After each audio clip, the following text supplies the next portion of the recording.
Clad in steel, the Hun king Attila rides through the wilderness, like a bear, shaggy and strong, mute and gloomy as a grave. It is he, O great leader, the scourge of the punishing sky. After him, like the waves of the sea, come the hordes, crying out, "Where is Rome? Where is the mighty Rome?"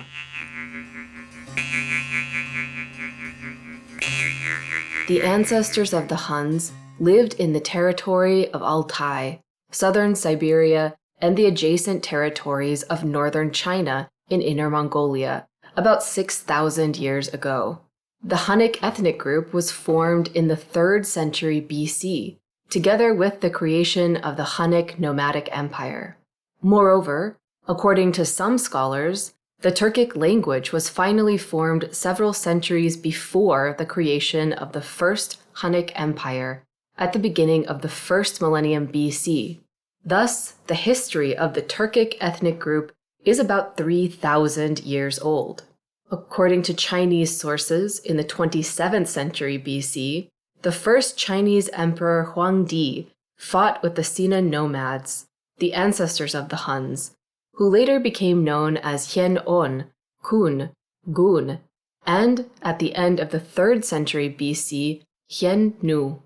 Chinese sources mention wars with nomads that took place between 1400 and 200 BC. The sources mention diplomatic contacts and conflicts between nomads and Chinese states in 1138, 1127, 714, and 689 BC, as well as in the memoirs of Mencius, a follower of Confucius, 372 to 289 BC. Thus, Chinese historical documents dating from 828 BC contain constant references to the Huns, which suggests that the history of the Turks and their Proto-Turkic ancestors spans 4,700 years, almost 5 millennia. In the 3rd century BC, a single state, the Han Empire, was founded in China. In the 3rd century BC, the Huns also created an alliance of 24 Hunnic tribes. In 225 BC, Kaghan Duman became the first emperor of the Huns, whom the Chinese called Shan Yu, and the Huns called Tengri Kuttu Jan Iye, or Tengrikut, which in Turkic meant messenger of heaven. In 210 BC, Duman's son, Bagadur or Mode, according to Chinese sources, became Tengrikut of the Huns. The Huns created a decimal system of military administrative structure of the army, which has been preserved among the Turks to this day, and the division of the army into left and right wings.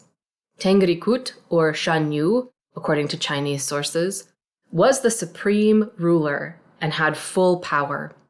Mode reigned until 173 BC, almost 37 years, and left his descendants a powerful state. He recaptured previously captured lands from China and created a huge state from Korea to East Turkestan. The people called him Bagadur, which means winner. According to the English historian Edward Parker, who lived in China in the 19th century, Mode was one of the greatest conquerors of Asia, and he can rightly be called the Hannibal of Tatari. From the middle of the 1st century, a political crisis began in the Hunnic Empire. China, unable to defeat the Huns by force, caused a split in their ranks by bribing the leaders. In 48, 8 southern Han clans decided to separate, elect a new Khagan, and create their own southern Khaganate of the vassal of China, which began a fratricidal war with the northern Hunnic Khaganate. The northern Hunnic Khaganate, after a 400-year confrontation with China, collapsed in 165. With the fall of the Hunnic Khaganate, the era of confrontation between the Huns and China ended, which lasted 2,865 years, starting from the reign of the Chinese Emperor Huangdi. The southern Hunnic Khaganate lost its independence and became part of China in 215. Some of the Huns went to the steppes of Kazakhstan. Some of the Huns went to the Volga River, from where they would shake the whole world 200 years later.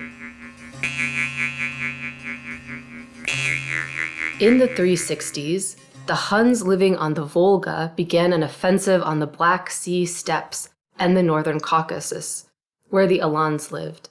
The Hunnic-Alanian War began, in which the Huns won by 370. The Alans submitted to the Huns. At that time, the leader of the Huns was Balambir. The Huns also defeated the Bosporan kingdom.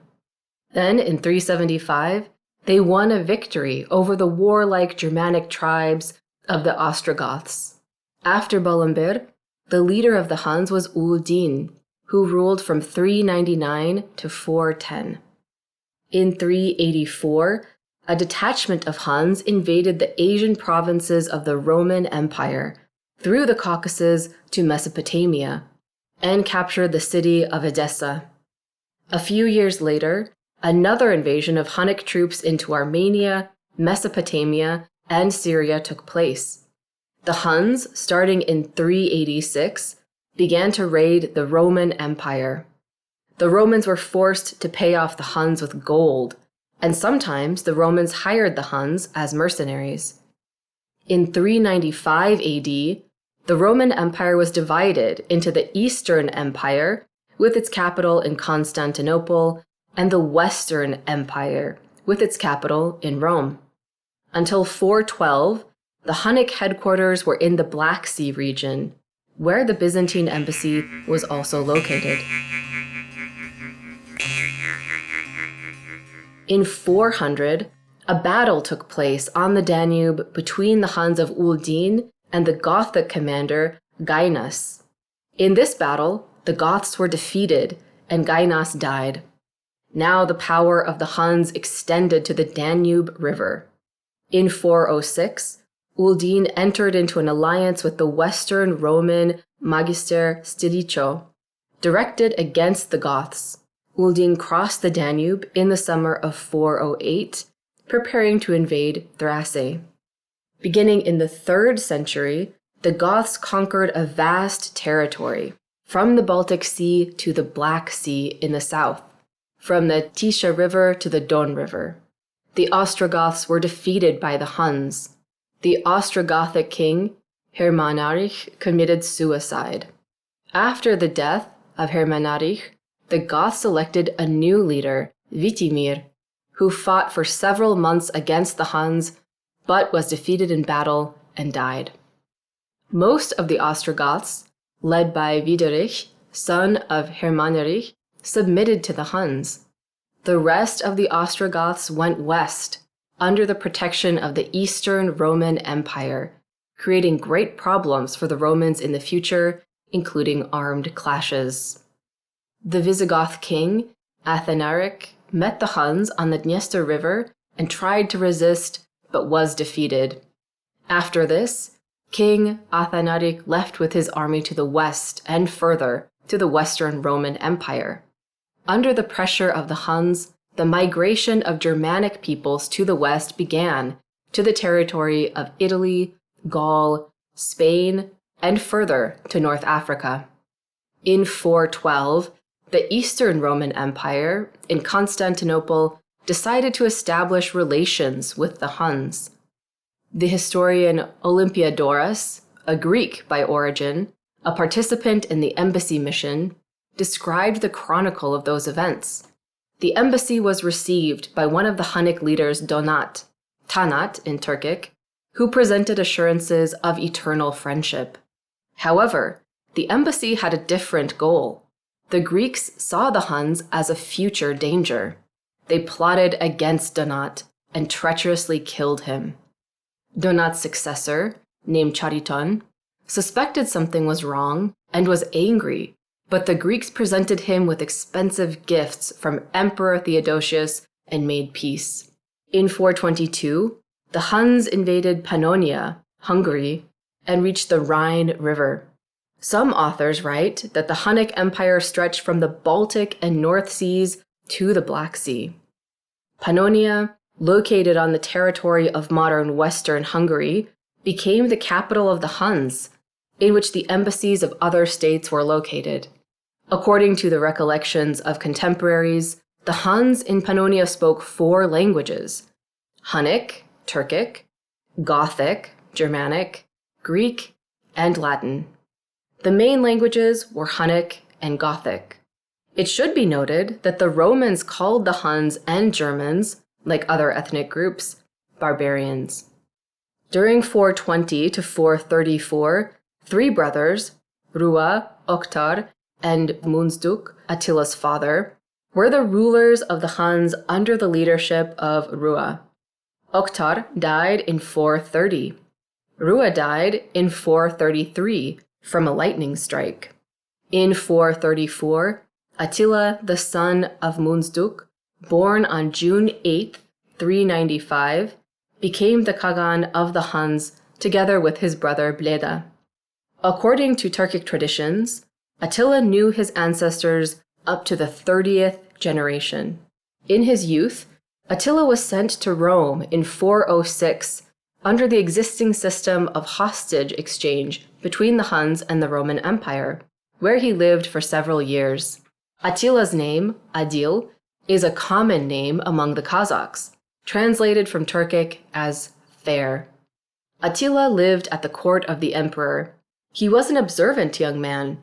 He studied the system of governance of Roman society, military art, and the Latin language. According to contemporaries, Attila spoke Greek and Latin. In 430, the Huns made a campaign against the Burgundians, who lived on the Rhine River. The Romans decided to form an alliance with the Huns, sending 2 commanders to them, the Hun Plintas and the Thracian Dionysus. The treaty was concluded in the city of Margus, on the territory controlled by the Huns, where the issue of exchanging prisoners and returning refugees was resolved. In addition, the Romans were obliged to pay an annual tribute to the Huns in the amount of 700 pounds of gold. Before that, they paid 350 pounds. After this, Attila, together with his brother Bleda, began to unite the remaining Hunnic tribes through force and diplomacy. In 436, Attila conquered the German kingdom of the Burgundians on the Rhine. After the death of the Burgundian king, Gundahar and his sons, the Huns created a huge state from the Rhine in the west to the Volga in the east. Attila ruled together with his brother Bleda until 445. After Bleda's tragic death while hunting in 445, Attila began to rule alone.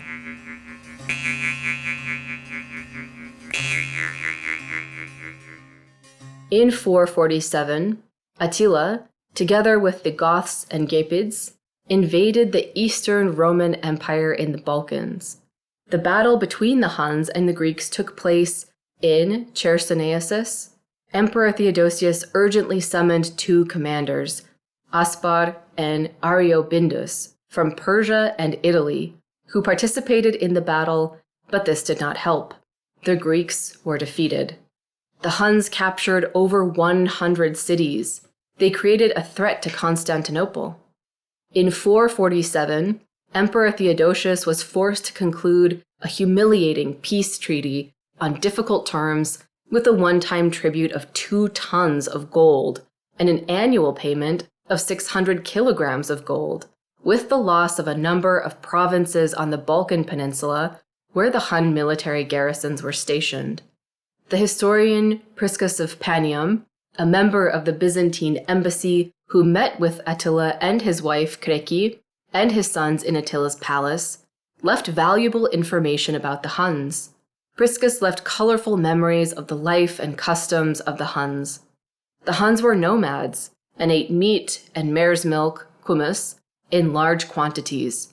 The customs of the people who were under Attila's rule are also described. At the beginning of 451, Attila began a war with the Western Roman Empire. The Hun army, having crossed the Rhine, headed to Trier, and then in 2 columns to the northwest of Gaul. The formal reason for the war was the refusal of Emperor Valentinian III to give his sister Honoria in marriage to Attila. Honoria, in turn, conducted secret negotiations with Attila. She sent the eunuch Hyacinthus to Attila with a letter, a ring with a seal, and a proposal for dynastic marriage. Honoria hoped that marriage with Attila would allow her to gain the right to rule the empire. Attila, in turn, hoped that marriage with Honoria would help him annex the Western Roman Empire. Emperor Valentinian III, suspecting Honoria of treason, seized Hyacinthus, who confessed everything under torture and was executed. Galla Placida, Honoria's mother, suggested to Valentinian that Honoria be sent to her under supervision, to which Valentinian agreed. Emperor Valentinian, sensing the danger, took energetic action. He sent a letter to the Visigoth king Theodoric in Gaul, in which he wrote, "It would be prudent for you to unite our efforts against the tyrant who has encroached on the whole world. He longs for the enslavement of the entire universe." Theodoric replied, "Your wish has come true, O Romans. You have made Attila our enemy too." The Roman Empire united to resist with the Visigothic kingdom, as well as with other Germanic and Celtic tribes in Gaul. Attila's army invaded Gaul, modern France, in 451 and captured a number of cities in Gaul. Flavius Ateius, the governor of the Roman province of Gaul, was appointed commander-in-chief of the Roman army. Flavius Ateius fled to the Huns in his youth, and having secured military support, returned to Rome with the Hunnic army in Italy in 433. With the help of the Huns, Ateius restored his social position, becoming the commander of the Roman troops. Ateius spent several years with the Huns. He was acquainted with Attila, learned the language and customs of the Huns, and methods of warfare. This knowledge later helped the Romans during the war with the Huns in Gaul. On April 9th, 451, the Huns took Metz, and the Gallic cities went up in flames. Panic began in the city of Lutetia, modern Paris. The inhabitants were already preparing to leave the city, but Attila did not reach Paris. Then the Huns approached Orléans, a well-fortified city on the Loire River. Attila began to storm the city with battering rams, and the city walls trembled under the blows of the machines. The city was saved with the help of the Roman troops of Ateius and the Visigoths of Theodoric, who arrived in time. Attila decided to retreat from the city. On June 20th, at about 9 a.m. in 451, the famous Battle of the Cataluian Fields took place, one of the largest battles in the history of mankind, the Battle of the Nations, in which over 300,000 people from both sides participated. Attila addressed the warriors with an incendiary speech and led the troops into battle. The battle was fought with varying success, with both sides fighting for the dominant heights. Despite the approximate equality of forces, the losses were enormous on both sides. About 35,000 people died, not counting the wounded. Blood flowed like a river. On the side of the Huns fought the tribes of the Ostrogoths, Gepids, and Alans. On the side of the Romans, the West Germanic tribes of the Visigoths, Franks, and Gallic tribes. The king of the Visigothic kingdom of Toulouse, Theodoric, died in battle.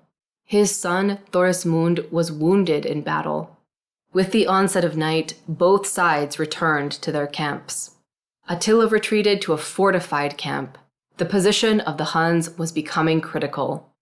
The Romans had the advantage, but Ateius, fearing both the Huns and the strengthening of the Visigoths, sent the Visigoths and the Franks back home. Attila decided to retreat, and the battle ended in a draw. Attila turned his troops towards the Rhine, and from there, home to Pannonia.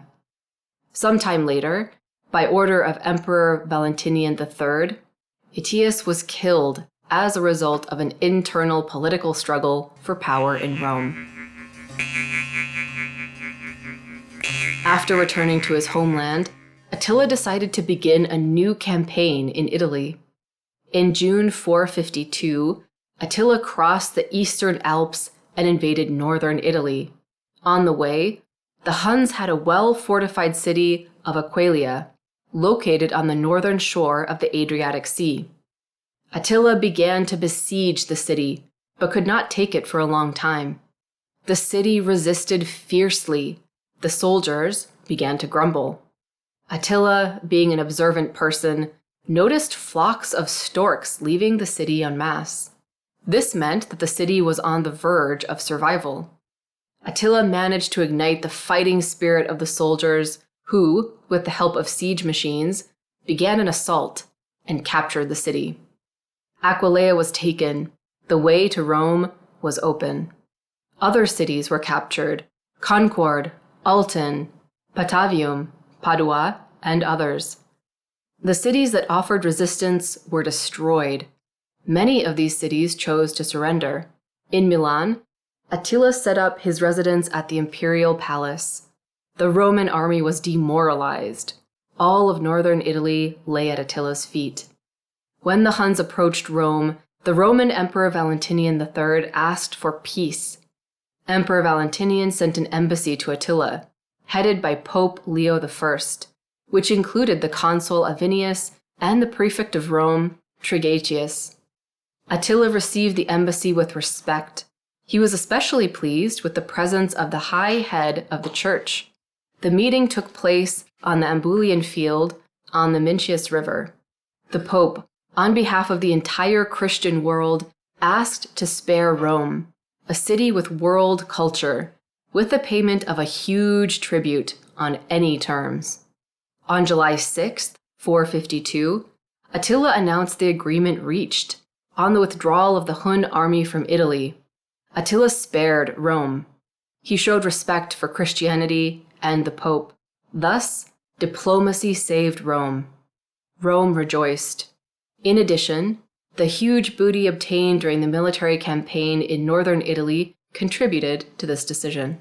Another possible reason for Attila's decision was the plague epidemic that began in the Hun army.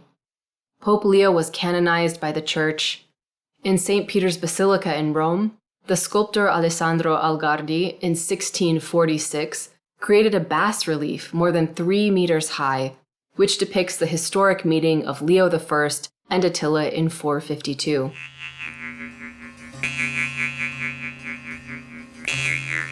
In early 453, Attila began preparing for a new campaign against the Romans. He sought to conquer both Roman emperors in the future. However, the death of the leader of the Huns prevented these plans. On March 10, 453, Attila died suddenly after his first wedding night with a Burgundian beauty named Ildico. In the morning, the guards found Attila in a pool of blood and a crying girl. Apparently, the cause of death was a profuse nosebleed due to a hypertensive crisis. The Huns buried Attila with great honors. Attila's body was placed in a golden coffin, which was placed in a silver one and then in an iron one. As the Huns explained to the historian Jordanus, the golden and silver coffins indicated that Attila received tribute from 2 Roman empires. The iron one indicated that he conquered many peoples and tribes. All the slaves who took part in the burial were killed. Weapons, gold jewelry, and precious stones were placed into the grave. According to Turkic customs, a herd of horses was driven through the grave to hide the burial place. A similar burial ritual was carried out 800 years later, during the burial of Genghis Khan. In 2002, Kazakh historian Kalkaman Jumagulov, a professor at the Al-Farabi Kazakh National University, translated the funeral lamentation song Zhoktau about Attila, which has similarities with Turkic traditions, from Latin into Kazakh and Russian. The great king of the Huns, Attila, born of his father, Munzduk, lord of the strongest tribes, you, who with unprecedented power alone captured the Scythian and Germanic kingdoms. You, with the capture of cities, plunged both empires of the Roman world into horror. You, in order to avoid further plunder, introduced an annual tribute, and having done all this, died not from an enemy wound, not from the treachery of your fellow tribesmen, but in joy and merriment, without a feeling of pain, when the tribe of the Huns was in good health, whole and unharmed. Who will accept this as death, when no one considers it subject to vengeance? Attila's empire began to disintegrate. Attila's sons, Elak, Dengizik, and Ernak, could not hold it. Uprisings began among the conquered peoples, the Germanic tribes of the Ostrogoths and Gepids. In 454, the Huns were defeated by the Ostrogoths. The Hunnic Empire began to disintegrate. In 461, Attila's son Dengizik made an attempt to restore the Hunnic Empire by attacking the Goths, but the Goths repelled the attack. In 468, Dengizik made another attempt to capture Byzantium, but the Byzantines repelled the attack, and Dengizik himself died. By the end of his life, Attila had created a huge empire in the north from the Baltic Sea, in the south to the Black Sea, in the west from the Rhine River, and in the east to the Volga River. Some of the Huns went to northern Italy. Some of the Huns migrated to the east to the Black Sea steppes under the name of the Uturgurs and Kuturgurs. The rest dissolved into European peoples and also became part of the future Hungarian people. The Hunnic Empire finally fell apart in 465, having existed for almost 100 years. In the ancient German ballad, the Saga of the Nibelungs, Attila is sung under the name of Etzel. Translated from ancient German, it sounds like this. Etzel glorified himself in this way, that from all lands many young men flocked to his court. He was friendly, courteous, and generous with everyone without measure, be it a fighter of the pagan or Christian faith. Indeed, representatives of different peoples were in Attila's service: Germans, Greeks, Romans, Thracians. Attila's name entered the history of the Germanic and Scandinavian peoples. Attila had extraordinary diplomatic skills. He was cruel according to the laws of that time, but at the same time he had nobility, inner charm, and charisma. Attila was able to unite the Turkic and Germanic tribes. The Romans considered him the scourge of God. Attila enjoyed great authority among the German leaders and European peoples. There are many legends and stories about him. The Gothic chronicler Jordanus wrote, "He was a man born into the world to shake the peoples, who brought awe to everyone, was strong in common sense, accessible to those who asked, and merciful to the defeated." Another historian, the Greek Priscus of Panium, who participated in the Byzantine embassy to the Huns in 448 to 449, wrote that the Western and Eastern Roman empires sought an alliance with the Huns and competed with each other for the right to be first. On June 4th, 2012, in France, in Champagne, in the city of Shep, the mayor of the city, Marcel Bonnet, opened a monument pedestal to the legendary commander Attila, the ancestor of all the Turkic peoples, where the Kazakh delegation from Astana and Almaty was present. Kazakh historian, doctor of historical sciences, professor of the Kazakh National University, named after Al-Farabi, Jumagulov Kalkaman Tursunovich, who speaks Latin, has done a great job of studying the history of the Huns of Eurasia based on Roman, Greek, Germanic ancient authors, as well as late medieval authors. In his opinion, the Huns left a deep mark on world history. Kaghan Attila is an outstanding figure, not only in the Turkic world, but in the entire world history. In the capital of Kazakhstan, in the city of Astana, a monument to the great ancestor of the Turkic people should be erected. the Huns began the process of the great migrations of peoples.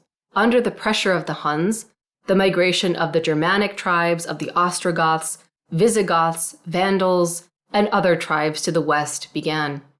In 410, the Romans left the British Isles.